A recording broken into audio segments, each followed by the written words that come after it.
And how does the panel see the finance as a profession evolve from this crisis? So Harshal, you can go from a from a view, because you have a 200 plus startups that you actually funded, and you see a common thread.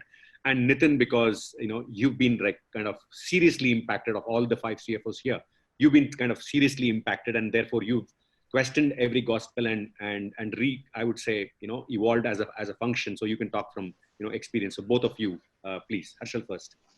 Yeah, I mean, generally finance conventionally has been, if somebody shouts, there is a big challenge, and if the challenge goes over, right, nobody sees it, then that hero never gets recognized, right? Because he predicted that we are going to lose 100 crores, versus a salesman who's going to build 10 crores. So the 100 crore escape, which were saved, will never get seen.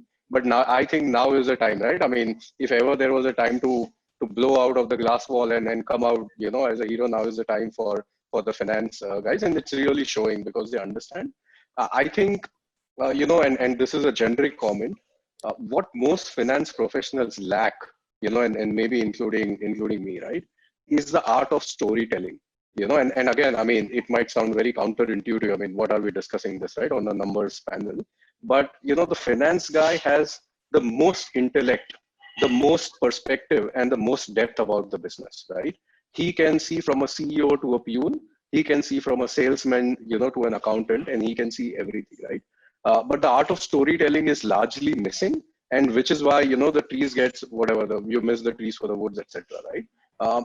If the finance profession can get to 20% efficiency on storytelling, and maybe, reduce that 20% efficiency on something else, right? And which we want, the detailing, the finesse, the focus, etc. I think, that would take us to the next orbit. And I think that should be the focus, right? And when I say storytelling, it includes all the softer parts, the human capital, the trust, etc., etc. I mean, so on and so forth. And I mean, just one example that one of our companies did to get to, the ground realities, MSME vendors, they had 1 lakh a month outload because they took a lot of cars. Behind every MSME, behind every vendor, there is a person, right? So what they did was actually they hired the person as an office help, even though there was no office, at like 1/4 the cost, made sure that he had, bread butter to keep his household running. And the MNC, whoever the vendor, which was an MNC or could do whatever, but they made sure that the people who would work for them for the last 10 years, 11 years, get fed and humanitarian. So that I really like. I mean, it achieved both the outcomes, right? So with that, over to you, Nitin. Nitin, you're mute. So I will be a little bit prescriptive, allow me 2 minutes. Since, there are a few things which, we have been doing, as a finance professional. And I just want to reiterate. So it's nothing new upfront, but a few of the things which we have been doing, I just want to refresh it on. So while Harshal was talking, I just noted few of the points which, I have got in last 3 months. First is the definition of a good cost and a bad cost.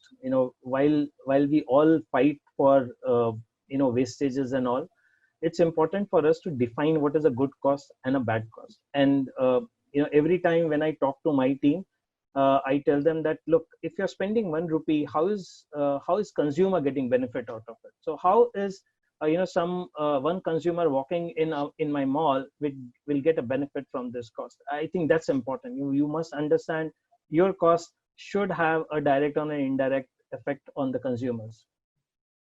Second is get to your basics. Your basics should be right. And as a finance professional, you can't be on a 60,000 square feet and then just going across and then taking.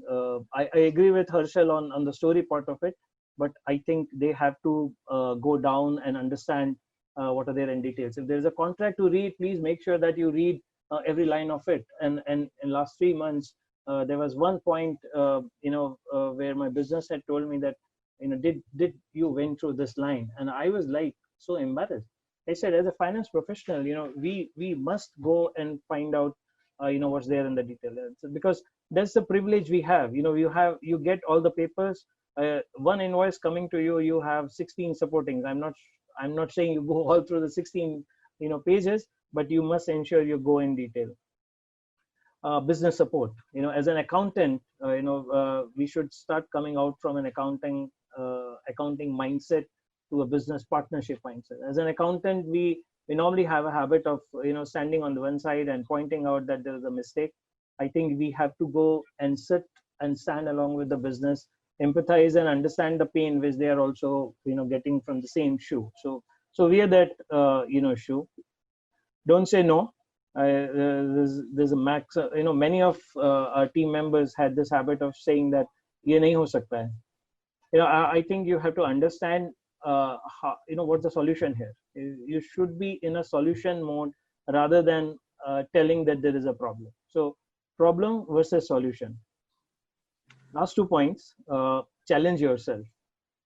We all have been in a habit of having traditional budgets.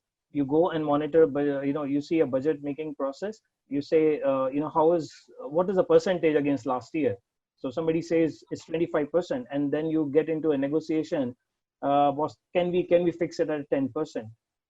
Go back and see whether it's a good cost or a bad cost. Challenge yourself, challenge your traditional ways of working, even in creation of a strategic budget for next 5 years, 3 years, whatever you're doing.